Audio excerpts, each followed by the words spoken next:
SC కార్పొరేషన్ను Congress party ప్రభుత్వం మొన్ననే ప్రకటించడం జరిగింది. మన 37 కార్పొరేషన్లో భాగంగా ఎస్సీ కార్పొరేషన్ ప్రకటించడం జరిగింది.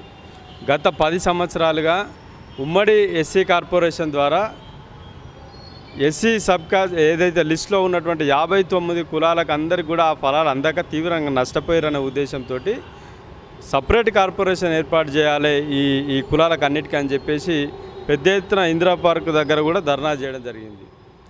మొన్న పోయిన 2021లో అన్ని ప్రతిపక్ష పార్టీలు కూడా ఆ ధర్నా కార్యక్రమంలో పాల్గొనడం జరిగింది. అప్పుడు ఉన్నటువంటి మన గౌరవ రేవంత్ రెడ్డి గారు అప్పుడు పిసిసి అధ్యక్షులుగా ఉండి మా సమస్యను వారు విని మరి ఎన్నికల మేనిఫెస్టోలో కూడా 3 కార్పొరేషన్లు మాలకు, మాదిగకు, మిగతా ఉపకులాలకు సపరేట్ కార్పొరేషన్లు ఏర్పాటు చేస్తామని హామీ ఇవ్వడం జరిగింది. మరి మొన్న తీరా చూస్తే మళ్ళీ ఉమ్మడి కార్పొరేషన్ ఏర్పాటు చేయడం అనేటువంటిది మా కులాలన్నిటికీ కూడా తీవ్ర బాధ కలిగించినటువంటి విషయం.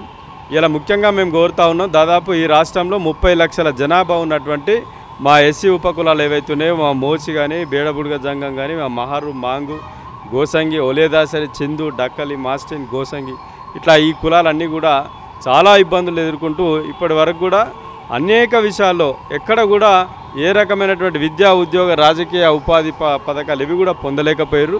కనీసం ఈ కార్పొరేషన్ ద్వారా ఈ కులాలు లబ్ధి చెందేటువంటి అవకాశం ఉంటుంది కాబట్టి వారికి తప్పకుండా మేనిఫెస్టో ఇచ్చినటువంటి హామీ మేరకు సపరేట్ కార్పొరేషన్ ఏర్పాటు చేయాలని కోరుతా ఉన్నాం.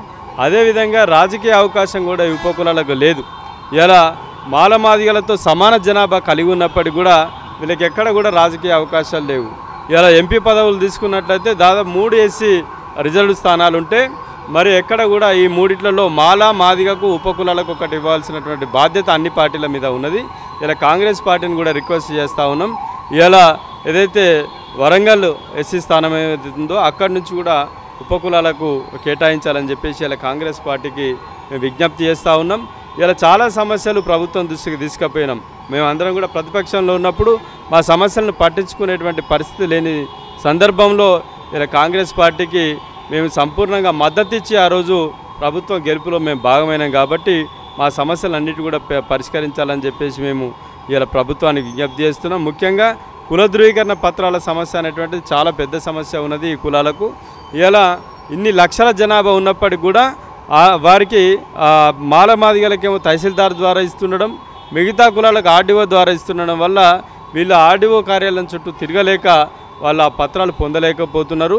ఇక చివరగా వాళ్ళు మాలమాదిగ సర్టిఫికేట్లు పొందడం వల్ల ఈ 2 కులాల జనాభానే పెంచుతున్నారు తప్పితే ఈ కులాల యొక్క ఉనికిని, సంఖ్యను కోల్పోతున్నారు. కాబట్టి వాళ్ళకు వెంటనే తహసీల్దార్ ద్వారా సర్టిఫికేట్ ఇవ్వాలని చెప్పేసి ఇలా ప్రభుత్వానికి విజ్ఞప్తి చేస్తున్నాం.